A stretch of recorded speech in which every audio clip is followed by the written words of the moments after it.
Wednesday is not only Christmas Day, but also the first night of Hanukkah, the first holiday doubleheader since 2005. To mark the occasion, thoughts now from Mariann Budde, Bishop of the Episcopal Diocese of Washington, D.C., followed by Rabbi Steve Leder of Los Angeles. There are moments in life when we are given eyes to see as God sees. Surely one such moment is at the birth of a child.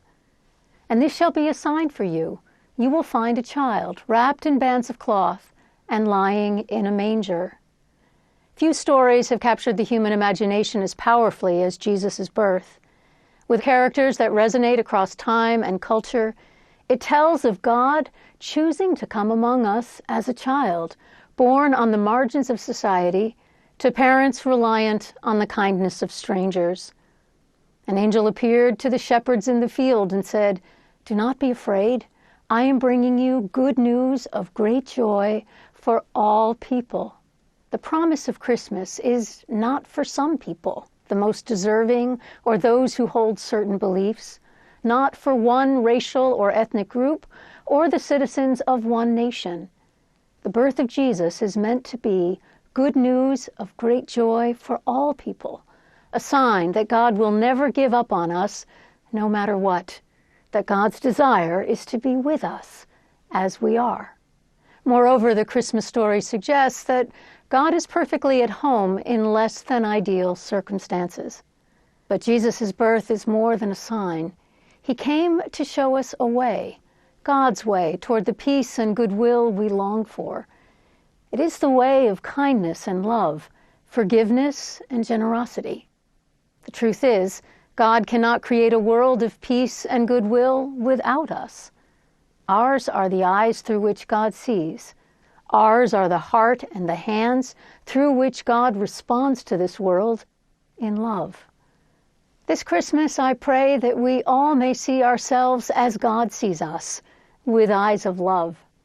And as we look with God's eyes at suffering and grief that take no holiday, may we respond with that same love, doing our part to help realize the hope of Christmas for all people. Most American Jews live in just 4 states. That means most Christians know few, if any, Jews and little, if anything, about Judaism. And while most Jews know Christians, we know little about Christianity. Raised as a Jew in Minnesota, I felt the differences between Christians and Jews every December. Our next-door neighbors had lights on their house, a tree in the den, and a creche on their lawn.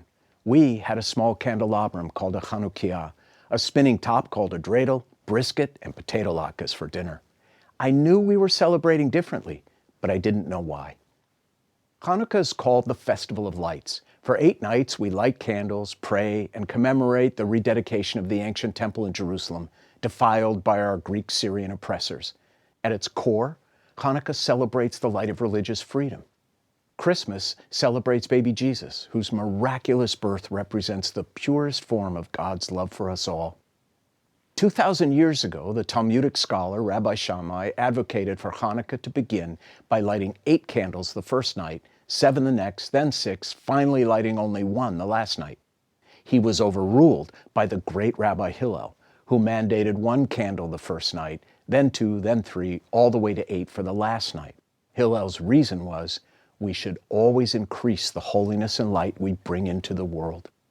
Given that beautiful imperative, it's a shame that my Christian neighbors never invited us over to decorate their tree or share Christmas dinner. We never invited them over to light candles or for brisket and potato latkes either. Every December of my childhood was a missed opportunity. The first night of Hanukkah falls on Christmas, about once every 15 years. This is one of those years, a rare reminder of our commonality. After all, are Christians celebrating pure love really all that different than the Jewish imperative to bring light and holiness to the darkest days of winter? This year, let's welcome each other into our homes and our holidays, eat, play, laugh, and learn as neighbors. As the Beatles and God would put it, this is the year to come together right now over me, adding light and love to a nation and a world that need them now more than ever.